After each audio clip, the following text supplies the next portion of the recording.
kita berdoa. Bapa dalam surga, biarlah kesempatan yang Tuhan berikan pada kami, sehingga kami dapat melalui mungkin banjir yang menghalangi kami, tapi kami masih boleh datang ke hadirat Tuhan. Biarlah Tuhan tolong setiap kami pada waktu kami beribadah, sungguh kami boleh berjumpa dengan Tuhan. Terima kasih ya Tuhan, kami serahkan semuanya ini dalam nama Tuhan kami, Yesus Kristus. Amin. Mari kita membaca dari Ibrani pasal 11.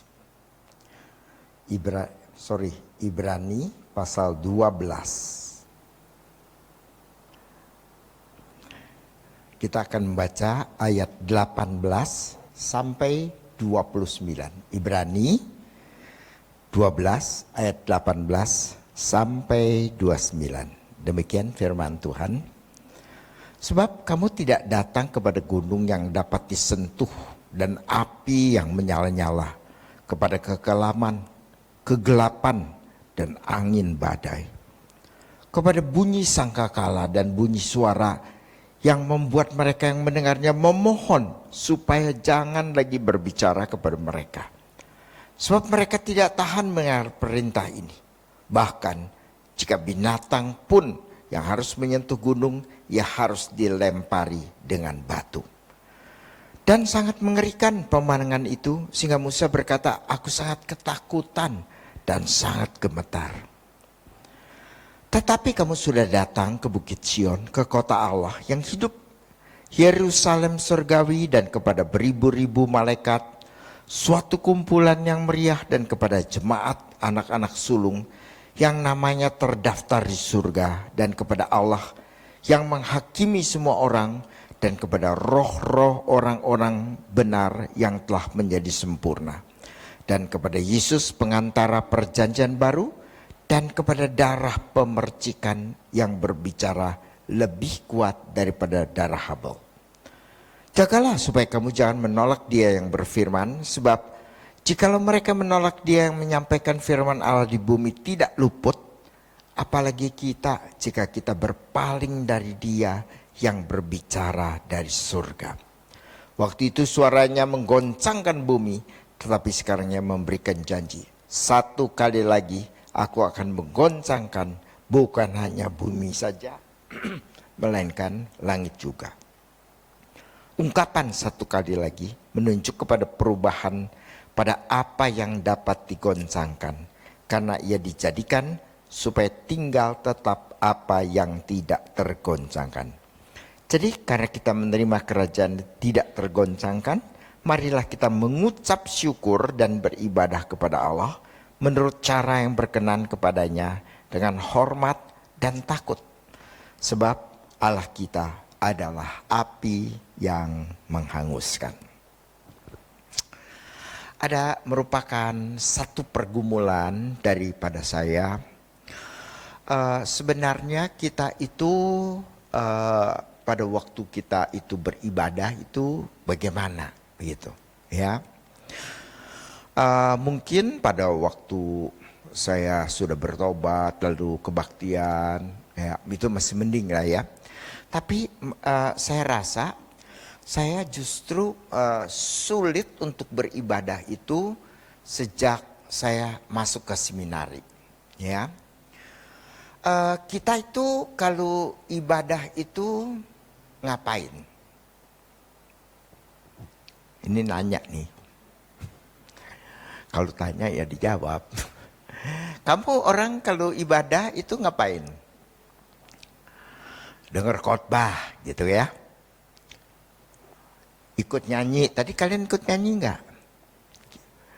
Saya datang ke sini, saya kadang-kadang bilang sama anak saya Chandra, saya kalau kemarin saya suka nggak bisa nyanyi.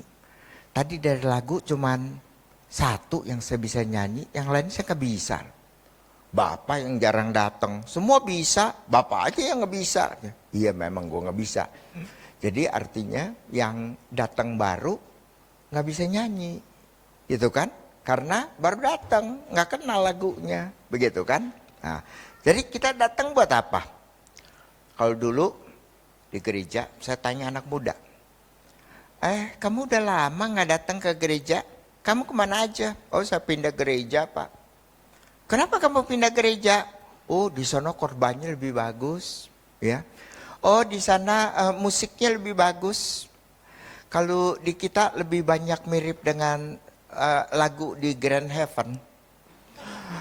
Kalau di sini, sana hidup sekali, gitu katanya. Oh, jadi kalau nyanyi enak, kalau khotbah bagus, itu ibadah kita bagus. Kalau khotbah jelek, nyanyinya jelek, begitu kan? Itu bukan ibadah. Kalau begitu, kita cari aja pengkhotbah yang paling bagus, ya. Di dunia ini siapa sini? Yang lain bukan ibadah, karena nggak bisa khotbah. Terus cari pemusik yang bagus, yang cuma pakai gitar doang, kebaktian, karena nggak punya keyboard, nggak punya apa. Lalu bukan ibadah. Jadi ibadah itu apa sih? Kita datang untuk khotbah, kita dapat untuk musik yang bagus. Nah, saya waktu di saat kamu udah ke gereja hari Minggu? Udah, saya bilang. Lu kebaktian berapa lu? Gua datang ke gereja nggak lihat lu. Ya lu kan nggak usah lihat-lihat orang dong. Ya datang aja gitu kan. Ya tapi udah pulang juga nggak ngeliat lu. Ya gitu ya. Oh, lu duduk di sebelah mana? Gua masih di ranjang. Lu katanya udah ke gereja. Loh, saya tanya kamu ke gereja mau ngapain? Ya denger khotbah ya. Saya udah denger khotbah. Kebetulan kebaktian yang jam 6 pagi itu selalu disiarkan di radio. Nah, jadi saya dari ranjang tinggal buka radio kan, denger khotbah sambil merem-merem, gitu kan? Jadi lu ke gereja ngapain? Denger khotbah. Wah, udah denger khotbah. Ya udah ke gereja dong, gitu ya. Tapi lu nggak ikut nyanyi. Siapa bilang? Cuma saya nggak bisa nyanyi keras-keras karena tetangga juga masih tidur. Jadi saya nyanyinya di dalam hati. Ah udah dong, nyanyi udah, dengar khotbah udah dong ibadah. Ah lu dasar sesat lu. Terus dia pikir-pikir. Tapi lu nggak kolekte. Ih pinter juga ini anak. Bener juga ya kolektenya nggak ada. Langsung saya bilang, siapa mau ke gereja? Gue titip kolekte. Gitu. Nah udah deh ya, kolekte udah. Dengar khotbah udah, nyanyi udah. Jadi saya udah ibadah belum? Nah, tapi mereka nggak bisa jawab, saya juga nggak bisa jawab. Jadi apa itu ibadah? Dan itu terus saya berpikir, ya. Saya begitu masuk seminari, kami di saat itu mulai dari tingkat 1 sampai tingkat 4, kami punya satu pelajaran yang namanya latihan khotbah. Itu dihadiri oleh semua murid dari tingkat 1 sampai tingkat 4. Ya. Nanti ada 2 mahasiswa tingkat 2. Tingkat 1 kan masih bodoh-bodoh ya. Tingkat 2 itu berkhotbah, latihan. Gitu kan, namanya juga latihan khotbah ya. Jadi khotbah begini, sudah. Lalu kami yang di sono evaluasi. Oh itu ilustrasinya tadi nggak nyambung ya, itu cerita apa, ini khotbah apa nggak nyambung. Terus nanti yang pinteran, oh itu tafsirannya salah tuh, menurut tafsiran ini begini, gitu. Itu tafsirannya salah tuh. Oh ini arahnya ini begini, oh ini nggak bicara ini. Nah 4 tahun. Jadi saya kalau ke gereja, setiap pendeta naik ke mimbar, salah lu ngomong, gitu loh. Jadi saya evaluasi, bukan denger khotbah. Dan saya bilang, celaka. Jadi dosen itu nggak enak banget, nggak bisa. Dulu kan kita masih humble kan, belum jadi dosen, belum jadi mahasiswa teologi. Datang ke gereja sungguh-sungguh. Udah jadi sekolah teologi, saya jadi orang Parisi, begitu kan. Sulit buat saya dengar khotbah, begitu kan? Nah, tapi menjadi pertanyaan terus sama saya. ibadah itu ngapain? Ibadah itu ngapain? Nah, dari buku-buku kita sekarang pada zaman ini mulai lebih jelas ya. Kamu ibadah ke siapa? Mau dengar khotbah aja? Enggak. Kamu datang untuk berjumpa dengan Tuhan. Nah sekarang kalau kamu ke gereja-gereja yang jangan terlalu kuno ya. Kan mereka masih yang lama kali ya. Ya kalau ke gereja-gereja yang itu WL tuh atau pendeta itu bisa. Tuhan biarlah dalam ibadah ini kami dapat berjumpa dengan Allah. Gitu kan? Lalu saya tanya, berjumpa dengan Allah apa itu? Apa sih? Tuhan toto muncul gitu. Gitu. Enggak, kamu juga enggak berasa kan? Berasa ada Tuhan enggak? Enggak kan, sungguh mati. Sama saya rasakan. Gitu ya. Apa itu? Apa itu sih berjumpa dengan Allah? Perjumpaan dengan Allah. Itu apa? Begitu kan? Saya sempat ke Amerika dan di sana betul-betul saya ikut satu retreat tapi silent retreat, kita dilepas di kamar sendirian. Wah, di situ betul-betul saya mengalami hadirat Allah. Selama 5 hari itu seperti heaven came down. Begitu. Wah, setiap baca firman Tuhan itu berbicara, saya bisa berdoa, saya bisa nangis, saya bisa nyanyi. Setiap baca apa, aduh langsung begitu kan, begitu misalnya. Wah, sampai saya dapat satu kutipan dari Agustinus. Late have I known you. Late have I loved you. Late have I loved you. Sangat terlambat, kata si Agustinus, saya mencintai Tuhan. Dan saya tanya, saya benar-benar mencintai Tuhan nih. Nah, pada waktu saya membaca tulisan Agustinus tuh, saya nangis loh di hadapan Tuhan. Late have I loved you. Sangat terlambat saya mengasihi Tuhan. Di sini saya belajar bagaimana berada di dalam hadirat Tuhan. Nah, kita memang punya pengalaman, tapi kalau kita kebaktian, kita kepengen dong alamin sesuatu lagi yang bersifat transenden. Tapi Tuhan gak kasih. Biasa aja. Jadi saya selalu tetap bertanya, ya, apa itu ibadah? Apa itu ibadah? Nah, di dalam pergumulan saya ketemu bagian ini, ayat ini, ya. Di sana kalau kita baca itu adalah melukiskan ibadah di dalam perjanjian lama dulu sebelum ada bait Allah, ya. Sebab kamu tidak datang kepada gunung yang dapat disentuh tapi pada waktu itu latar belakang daripada ini adalah Musa mau naik ke atas Gunung Sinai. Kamu dibohongin juga nggak ngerti. Naik ke atas Gunung Sinai untuk menerima 10 perintah Allah. Ya, jadi dia mau naik ke atas, disuruh ke atas. Tapi sama Tuhan sudah dipesenin, jangan ada orang bahkan binatang itu naik ke atas sebab gunung ini suci. Sebab Tuhan mau menjumpai Musa, begitu kan? Ya, jadi yang boleh naik cuman Musa sama Yosua, yang lain tidak bisa. Nah, sebelum naik itu, lalu kita membaca dalam Keluaran 19 ya. Api yang menyala-nyala kepada kekelaman, kegelapan dan angin badai.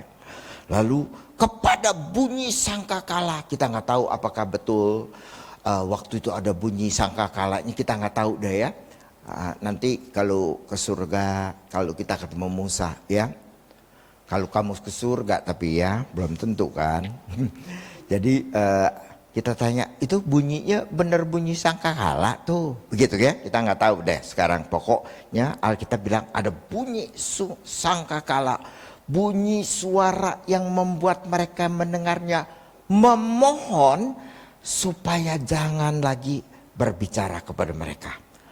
Sebab Musa sendiri berkata, aku sangat ketakutan dan sangat gemetar. itu perjanjian lama.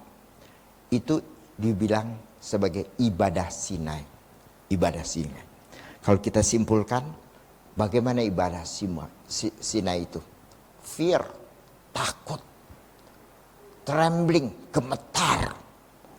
Tapi bukan itu aja. Tapi ada ada kekaguman, luar biasa. Ya, yang maha suci, Allah Israel. Ada kekaguman kepada Allah yang luar biasa itu. Dan ada hormat. Kita tidak bisa datang ke gunung itu, terlalu suci. Ya, jadi perjumpaan dengan Allah itu diwarnai dengan takut, gemetar, tapi bukan takut saja, tapi ada kagumnya, ohnya, kagum, reference, satu hormat begitu. Nah, itu ibadah latar belakang daripada ibadah di Sinai. Tapi lalu kemudian penulis surat Ibrani, kamu tidak lagi ibadah Sinai. Kamu tuh sudah datang ke Bukit Sion. Nah, sekarang gunungnya lain. Sekarang Sion, yaitu di Yerusalem. Ya, jadi kamu sekarang sudah datang ke Bukit Sion. Ya, meskipun tidak ke Bait Allah yang fisikal, ya, sebab nanti dikatakan Yerusalem sorgawi. Jadi kita pergi ke Bait Allah yang surgawi, ya. Nah, dikontraskan, tetapi kamu bukan Sinai, kamu Sion. Di Sion itu gimana? Ya, dia bilang ibadah Sion itu adalah datang ke kota Allah yang hidup, Yerusalem surgawi, dan kepada beribu-ribu malaikat, suatu kumpulan yang meriah. Ya, jadi kita kebaktian, ya, kita masuk ke dalam era yang individualis, ya. Jadi kita duduknya pisah-pisah gitu, ruangan segede gini gitu, heran gitu ya. Kenapa nggak semua ke depan gitu ya? Tapi saya nggak panggil ke depan, tadi pasti kalian juga males-males. Terus kalau ada pendeta, jangan datang ke gereja, sebab ini pendeta suka suruh ke depan melulu. Tapi kita individual ya, duduknya sendiri ya, gitu kan. Nggak mau, kenapa sih? Ini bangku ini kenapa sih? Enggak dikentutin, sungguh mati loh. Nggak mau ke depan, gitu kan, gitu. Nah, dibilangin kan, kamu tuh datang bukannya, ya nggak ada apa-apa. Tidak ada beribu-ribu malaikat. Pada waktu kamu ibadah, ada beribu-ribu malaikat. Ada jemaat anak-anak sulung. Itulah sebabnya kita mesti bersama-sama, karena kita semua adalah jemaat anak sulung. Gitu. Kita semua ada jemaat anak sulung yang namanya terdaftar di surga. Dan juga roh-roh orang yang benar telah menjadi sempurna. Nah, kita juga bukan beribadah sendirian. Kita tuh dikatakan kita tuh punya banyak saksi, yaitu mereka yang sudah pergi mendahului kita, itu menyaksikan bagaimana kamu beribadah. Bagaimana kita beribadah itu disaksikan oleh mereka yang sudah mendahului kita. Ya, dan juga kepada Yesus pengantara perjanjian baru, Tuhan juga ada di sini memperhatikan kita, ya, dengan darah yang menyucikan kita, darah yang berbicara lebih kuat daripada Habel. Pada waktu kita kebaktian itu seperti itu, bukan cuman ya datang duduk ya. Kadang-kadang kalau membosankan ya kamu lihat HP atau bisik-bisik ke teman, begitu. Bukan begitu, ya. Nah, tapi kamu sudah datang dan dikatakan itu adalah waktunya itu adalah perfect tense, yang berarti kamu sudah datang. Ya, bahasa bahasa Indonesianya itu dengan jelas sekali dikatakan. Jadi kamu sudah datang, bukan nanti pada waktu kita dikumpulkan bersama dengan Tuhan. Tidak, kamu sekarang ini, kamu sudah datang kepada ibadah yang di Sion. Sudah Sion. Sion yang surgawi. Nah, memang belum sepenuhnya, tapi kita ke sana, tapi kita sudah di Sion. Maka ibadah kita adalah ibadah yang Sion. Begitu. Ya. Apa bedanya? Bedanya kalau kita ibadah Sinai begitu, kita ibadah Sinai ya pokoknya asal datang, begitu kan? Ya. Kalau dulu orang-orang yang sungguh-sungguh beribadah, begitu kan? Ya. Nah, mereka itu beribadahnya seperti apa? Itu kita pertanyakan, ya. Nah, kalau kita melihat ibadah di Sion ini, kamu sudah datang kepada ibadah yang yang sesungguhnya, ya.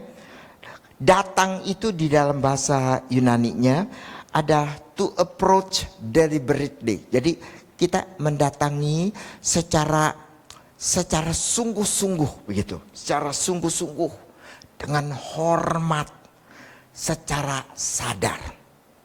Nah, kita di gereja Protestan jadinya agak kehilangan referensinya, ya. Sikap hormatnya pada waktu kita datang beribadah, karena kita sudah terbiasa beribadah seperti ini. Kalau kamu pergi ke Israel, ya, ke Bethlehem, jadi yang namanya tempat kelahiran Tuhan itu tidak seperti kartu Natal kamu, kandang Tuhan Yesus di Cipara itu, begitu, ya. Di Bethlehem nggak begitu, bukan kandang gitu, tapi gua pada waktu itu, ya. Jadi berupa gua.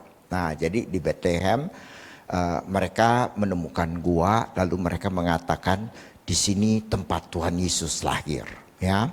Tapi dengan berjalannya waktu itu mungkin terus ketumpuk, begitu kan, sehingga sekarang itu gua itu adanya di bawah tanah, ya.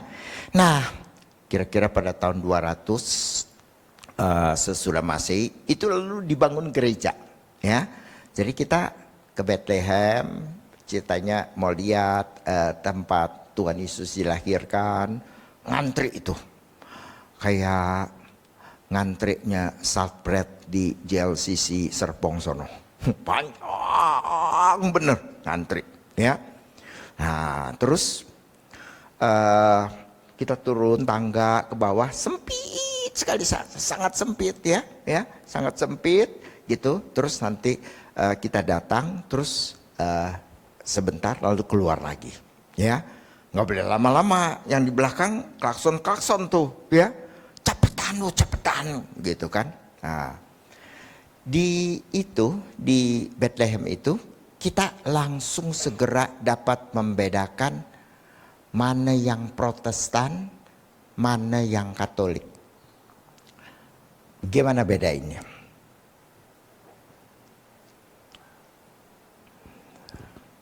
Kamu mah nggak ke gereja nggak pakai mikir.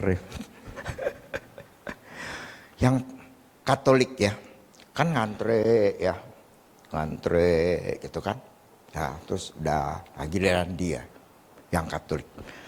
Ini di kerangkeng, guanya di kerangkeng, terus ada mosaik tempat taruh palungannya kan, ya sudah.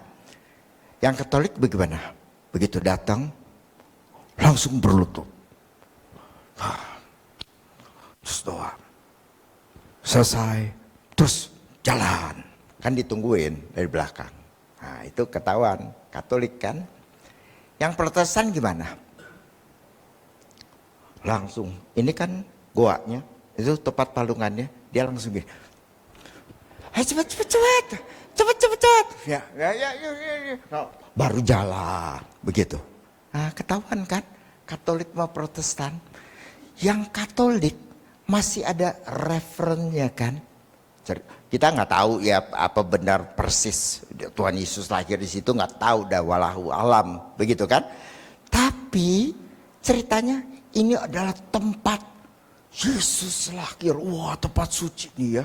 Langsung berlutut, doa, terus jalan. Kita Protestan enggak, boro-boro berdoa, langsung cepet-cepet potret. Di sana udah teman kita nunggu gitu.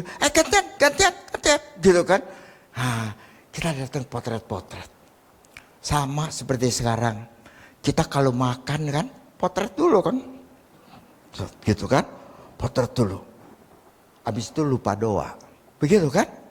Dan yang kita Protestan itu hilang apa ya? Hilang referennya. Fear and trembling dibandingkan perjanjian lama, fear and trembling itu sama sekali hilang. Referennya sama sekali hilang. Kalau kamu ke gereja Katolik gelap-gelap ya, agak itu merinding dikit kan? Merinding itu bagus ya, jadi ada hormatnya. Kalau ke sini nggak akan ketawa-ketawa. Sebenarnya saya mau bawa kopi kemari, nggak boleh ya, jadi minumnya di sono, misalnya gitu kan. Tapi bisa bawa kopi, bawa roti, gitu ya, kita makan, gitu kan.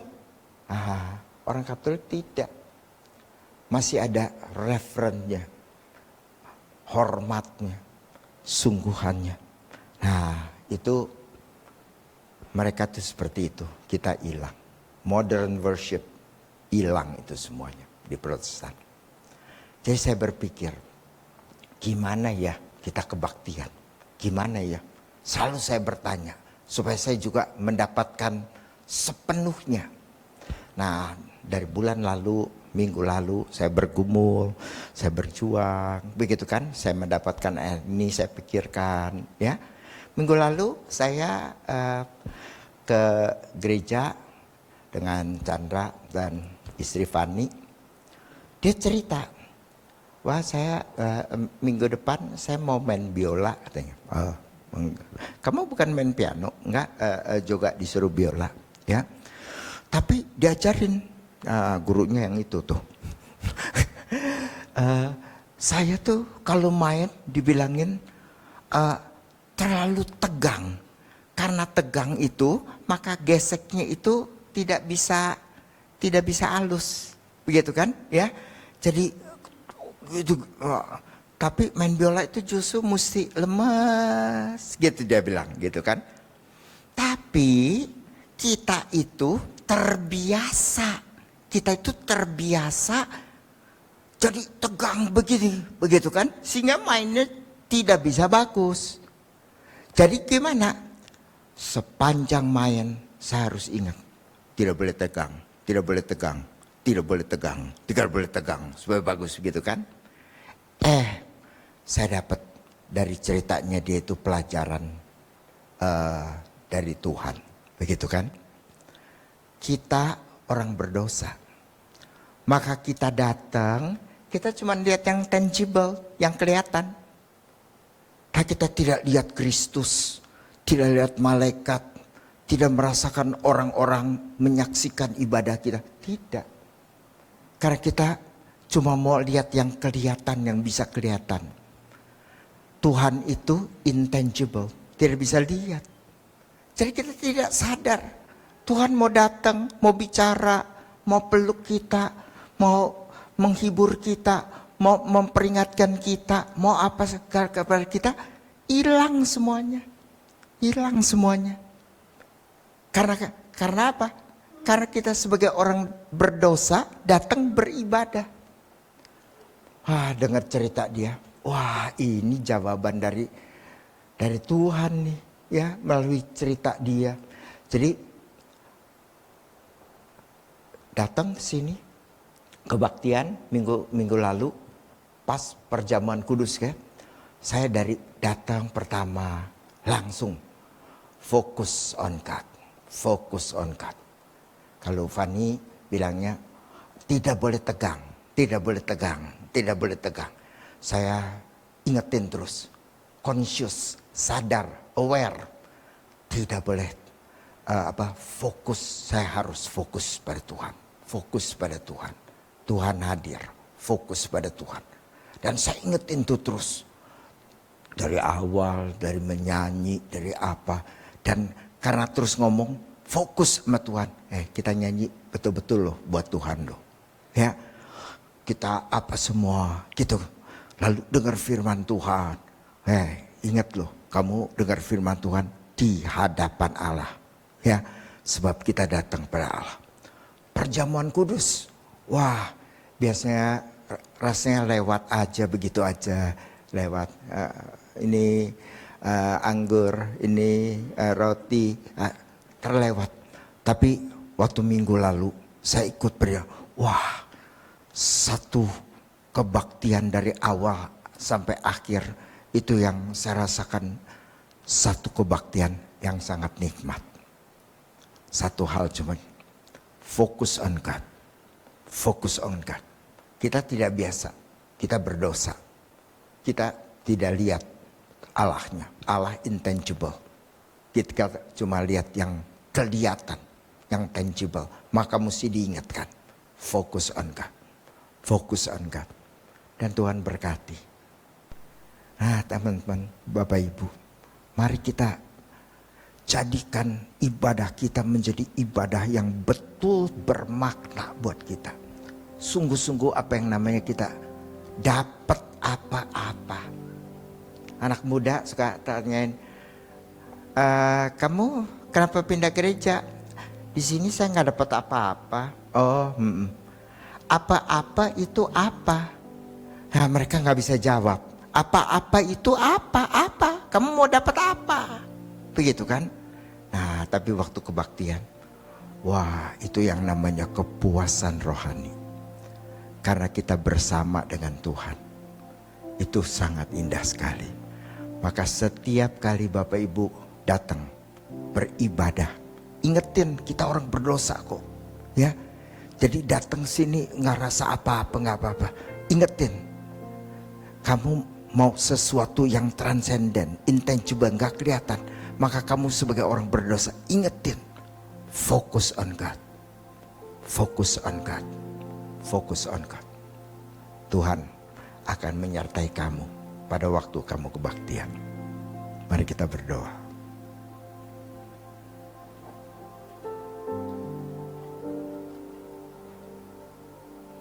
Bapak Ibu sekalian, mari kita berdoa dalam hati kita masing-masing. Kita ingin berjumpa dengan Tuhan. Bukan sekedar mendengar firman. Orang Farisi pun mendengar firman, bahkan belajar firman.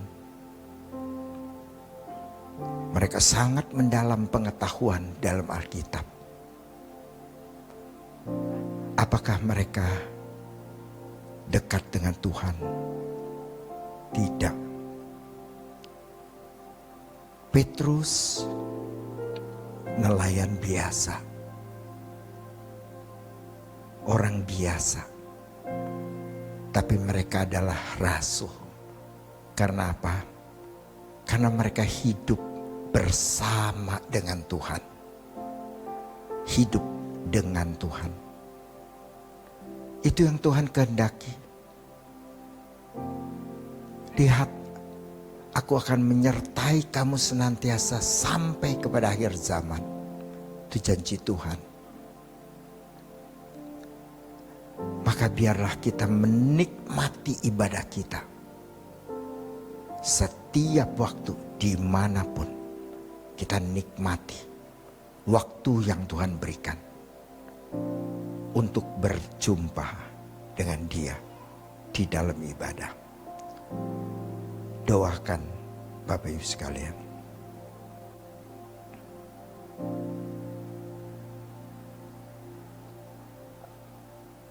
Terima kasih ya Tuhan. Kalau Tuhan sudah mengajar kami bagaimana kami boleh beribadah kepada Tuhan. Bagaimana kami berjumpa dengan Tuhan dalam ibadah. Kami harus fokus hanya kepada Tuhan. Hanya kepada kehadiran Tuhan. Dan pada waktu kami mengalami kehadiran-Mu, sungguh-sungguh heaven came down. Suasana surgawi Tuhan berikan bagi setiap kami untuk kami nikmati. Terima kasih ya Tuhan. anugerahkan pengalaman kepada setiap anak-anak-Mu tempat ini. Dan kami serahkan mereka ya Tuhan ke dalam tangan kasih karunia Tuhan. Dalam nama Tuhan Yesus kami berdoa.